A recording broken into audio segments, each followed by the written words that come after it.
नमस्कार दोस्तों। Stock market studies में फिर से एक बार आपको स्वागत है। तो आप लोग सब कैसे हैं?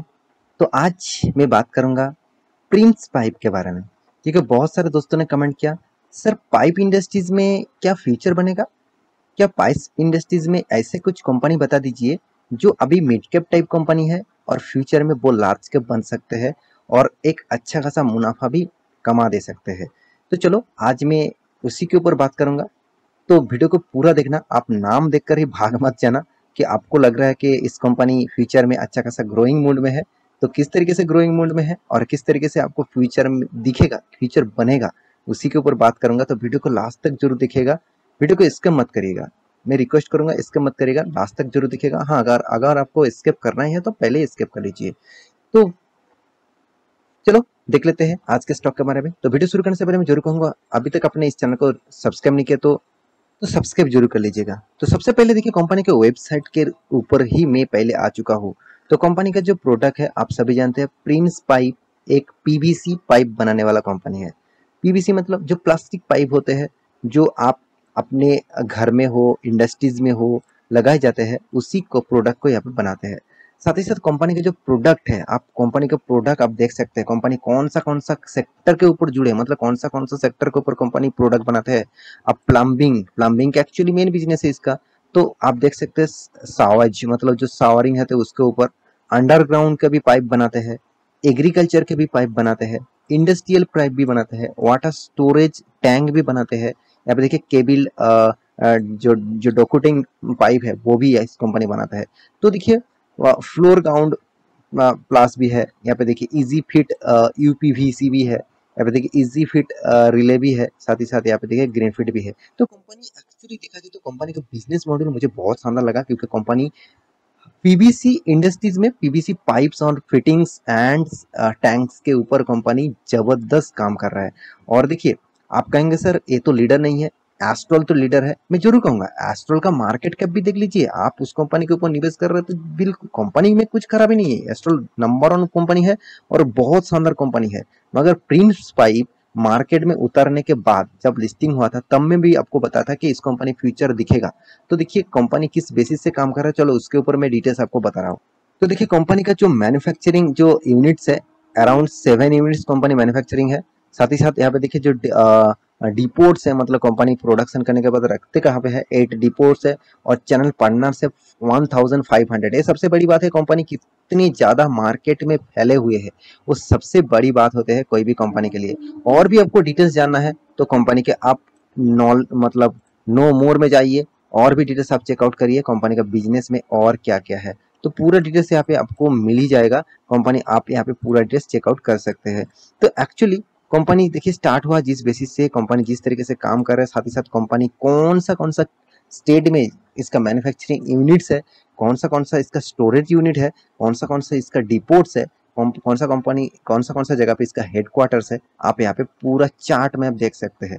देखिए जब कंपनी खुद का डिटेल्स दिखाते हैं ना तो वो कंपनी में आपको एक पॉजिटिविटी दिखते हैं, क्योंकि देखिए वो कंपनी फ्यूचर में, मेरे हिसाब से फ्यूचर में वो किस बेसिस से काम कर रहे हैं और कौन सा जगह पे वो ज़्यादातर मार्केट कर रहे हैं, कौन सा जगह पे वो फैक्ट्रीज लगा के रखा है, उस फैक्ट्रीज में उसका नुकसान होने का चांसेस है कि नहीं, वो आपको जानना है। देखिए मैं एक वीडियो आपको बना के दिया था दीपक नाइट्रेट के ऊपर, जिसके ऊपर कंपनी के ऊपर आग लग गए थे, मतलब कंपनी के फैक्ट्रीज के ऊपर आग लग गए थे।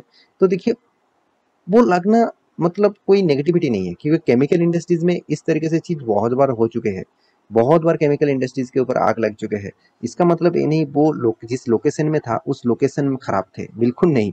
तो आपको समझना है, आप इस कंपनी जिस जिस लोकेशन में फैक्ट्रीज लगा के रखा है वो फैक्ट्री में इसका जो जो मतलब इसका जो कर्मचारी है, जितने सारे उसका जो लीडर्स है, कर्मचारी के जो लीडर्स होते हैं, तो वो अगर स्ट्राइक लेके आए, कोई भी कंपनी के ऊपर कुछ भी इम्पैक्ट लेके आए तो वो कंपनी के लिए खतरा है।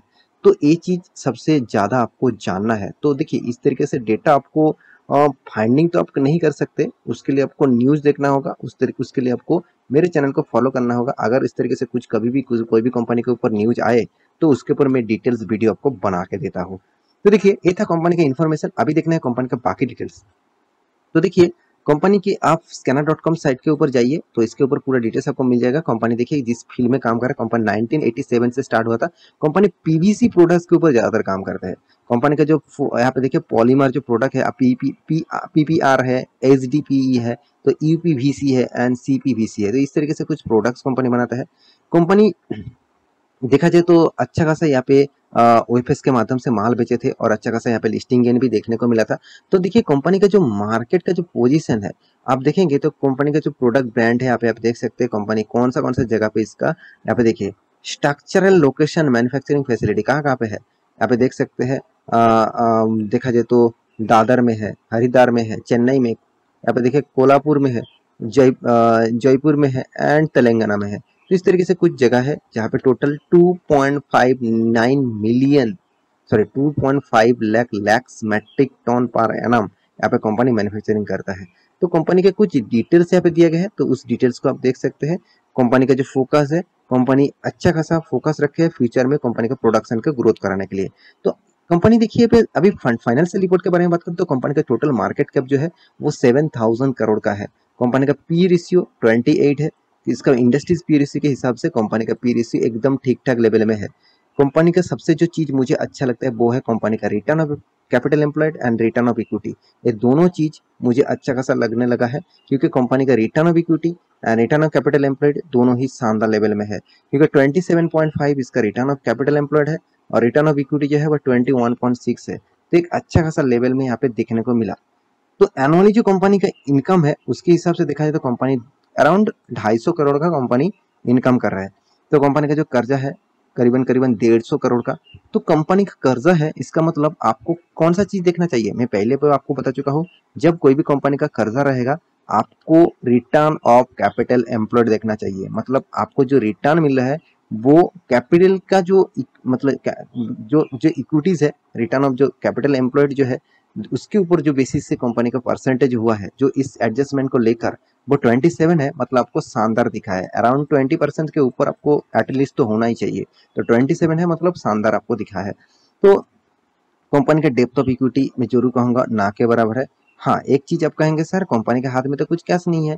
कंपनी के हाथ में तो 188 करोड़ का लॉसेस कैश दिख रहा है। इसका मतलब कंपनी खुद का जो कैश है वो उसको मतलब क्या किया, उसको बिजनेस के ग्रोइंग के लिए, बिजनेस को बढ़ाने के लिए इन्वेस्टमेंट कर दिया। इसलिए कंपनी का हाथ में कैश नेगेटिव दिखा रहा है। तो इसमें कुछ घबराने की चिंता करने की जरूरत नहीं। मतलब एक पॉइंट आपको ये भी सोचना चाहिए कि अगर कंपनी के हाथ में नेगेटिव कैश है मतलब कंपनी जब कोई भी नया इन्वेस्टमेंट करेगा, कोई नया प्रोजेक्ट लॉन्च करेगा, कोई नया मशीनरी खरीदारी करेंगे तो उसके हाथ में तो कैश नहीं है। उसको क्या करना पड़ेगा, लोन लेना पड़ेगा, मतलब उसका कर्जा बढ़ेंगे। तो ये चीज भी आपको ध्यान में रखना चाहिए। तो देखिए अगर कर्जा लेना बुरी बात नहीं है, मगर कर्जा लेने के बाद कंपनी के हाथ में अगर प्रॉफिट अच्छा खासा हो रहा है, उससे डबल प्रॉफिट हो रहा है, इसका मतलब समझ लीजिए कंपनी में एक पोटेंशियल तो रखते हैं इन्वेस्टर के लिए, साथ ही साथ कंपनी का बिजनेस के लिए। तो आप देखेंगे कंपनी का जो टोटल कवरेज रेशियो है 25.2 है। मतलब एक इंटरेस्ट कवरेज रेशियो मुझे यहाँ पे थोड़ा सा ज्यादा लग रहा है। और फिर भी देखिए इन्वेंटरी जो डे है वो 119 डेज में कंपनी का प्रोडक्शन बन रहा है। तो यहाँ पे टाइम पीरियड मुझे बहुत ज्यादा लग रहा है। पाइप फिटिंग्स इंडस्ट्रीज में मैं मानता हूँ टाइम लगेगा, मगर मुझे 120 डेज मतलब कुछ ज्यादा टाइम लग रहा है। साथ ही साथ दूसरी बात कंपनी के हाथ में जो पैसा आ रहा है माल बेचने के बाद वो भी ये यहाँ पे थोड़ा सा ज्यादा लग रहा है। क्योंकि 60 डेज मतलब 2 मंथ लग रहा है कंपनी के हाथ में पैसा आने के लिए। एक एवरेज यहाँ पे दिया जाता है, तो कभी कभी 1 मंथ में भी आ जाता है। तो हर साल की एवरेज चेक करने के बाद ही इस तरीके से कुछ डेटा दिया जाता है। तो मेरे हिसाब से ये एक पॉइंट है। तो आप उसके बाद देखेंगे तो कंपनी के बाकी डिटेल्स, तो यहाँ पे आप देख सकते हैं कंपनी इंडिया के 4th largest plastic pipe industries से बिलोंग करता है। तो प्रिंस पाइप कोई छोटा मोटा कंपनी है, मैं पहले आपको बता चुका हूँ। कंपनी अभी देखा जाए तो एक मिड कैप टाइप कंपनी है, तो फिर से वो कंपनी लार्ज कैप भी बन सकते हैं क्योंकि इसी तरीके से तो ग्रोइंग होता है। तो कंपनी का जो बैलेंस शीट है मतलब कंपनी का जो प्रॉफिट एंड लॉस है आप देखेंगे तो कंपनी हर साल में खुद का इनकम को ग्रोथ कर रहा है, मतलब खुद का सेल्स का ग्रोथ कर रहा है। और हर साल में कंपनी का एक्सपेंस को भी मेंटेन कर रहा है। कंपनी का इंटरेस्ट जो है, टैक्सेस जो है उसको भी कंपनी को पे करना पड़ रहा है। उसके बाद कंपनी के हाथ में जो प्रॉफिट आ रहा है वो देखने का लायक है। क्योंकि कंपनी यही टाइप कंपनी में आपको हमेशा ज्यादातर बोलता हूँ कि इस टाइप कंपनी के ऊपर ज्यादा फोकस रखिए। क्योंकि जो कंपनी ग्रोइंग मूड में होते हैं वो भी हर साल मतलब समझ लेना उस कंपनी फ्यूचर में आपको एक अच्छा खासा रिटर्न देने का कैपेबिलिटी रखते हैं। क्योंकि देखिए आप खुद ही देख लीजिए, इंस्टीट्यूशन यहाँ पे कितना माल उठा के रखा, डीएस ने तो 14% माल उठा के रखा, एफएस ने 3% माल उठा के रखा, जो पहले वो कुछ भी नहीं इन्वेस्ट करके रखे थे, आज वो 3 से 3.5-4% तक होल्डिंग रखा है। इसका मतलब क्या है? इसका मतलब इंस्टीट्यूशन भी अभी चाहते हैं कि चलो इस कंपनी के ऊपर निवेश किया जाए। हाँ, पब्लिक के पास 19% होल्डिंग है मानता हूँ, और प्रोमोटर के पास 62% होल्डिंग है। तो ओवरऑल बात करूँ, कंपनी में हर मतलब पॉजिटिविटी यहाँ पे दिखेगा। तो इस कंपनी के ऊपर आप पहले स्टडी करना, उसके बाद निवेश करने के लिए सोचना कि चलो कंपनी के नाम बता दिया सर ने, तो चलो मैं कल जाकर निवेश कर देता हूँ। ऐसे बिल्कुल मत करना। आप एक बार कंपनी के ऊपर जांच कर लीजिए, उसके बाद निवेश करिए। मैं आपको कंपनी के बारे में डिटेल्स दिखा रहा हूँ, इसका मतलब मैं आपको कोई रिकमेंडेशन नहीं कर रहा हूँ कि चलो कल जाके आप इस कंपनी के ऊपर निवेश कर देना। ऐसे बिल्कुल मत करना सर, क्योंकि मैं रिक्वेस्ट करूंगा आप एक बार स्टडी कर लेना, उसके बाद निवेश करने के लिए सोचना। तो आशा करता हूँ सारे जानकारी आपको मिल चुका है। मेरी इस वीडियो आपको कैसा लगा जरूर कमेंट करना, और इसी तरीके से वीडियो पाने के लिए चैनल को सब्सक्राइब भी करना। मिलते हैं नेक्स्ट टॉक लेकर, तब तक के लिए अच्छे से रहिए, अपने ख्याल रखिए, बाय बाय।